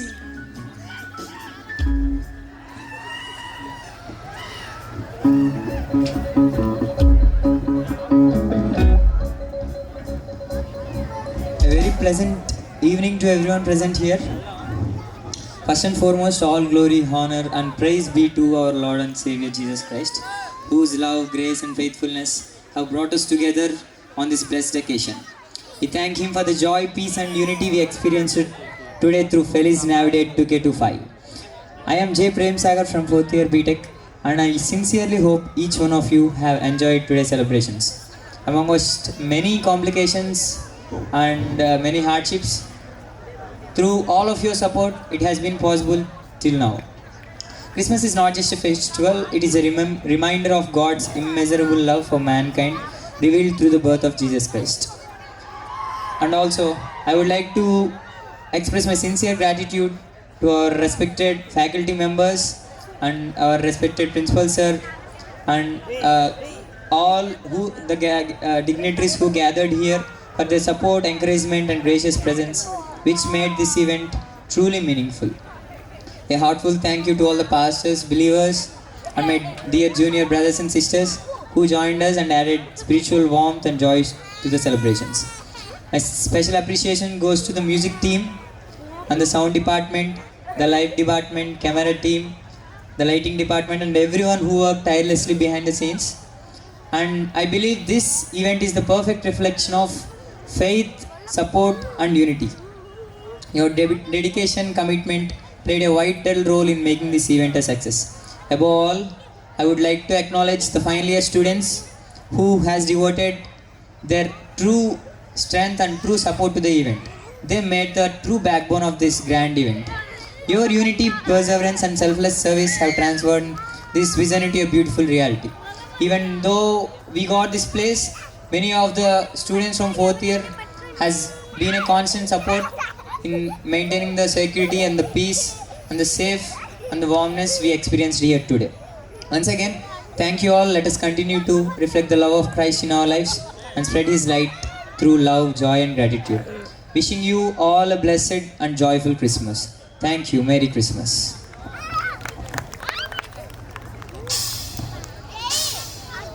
Thank you friends Sagar. Now, I would like to call Pastor Joshua Garu from Baraka Church for the closing prayer.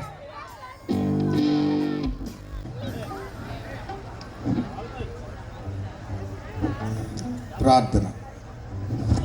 మహిమ కలిగిన మా మంచి తండ్రి, మీ కృపను, మీ దయను, వాత్సల్యతను మేము జ్ఞాపకం చేసుకుంటున్నాం. ఈ చక్కని సమయంలో మిమ్మల్ని గురించిన, మీ జన్మమును గురించిన రక్షణ సువార్త వినగలగటానికి ఇక్కడున్న స్టూడెంట్స్ అందరికీ మీరు ఇచ్చిన కృపకై వందనాలు చెల్లిస్తున్నాం దేవా. మీ సన్నిధి ప్రభావంతో నింపమని అడుగుచున్నాం. దయగల తండ్రి, వారు తీసుకున్న తీర్మానాల్లో మీరు తోడుగా ఉండి నడిపించమని అడుగుచున్నాం.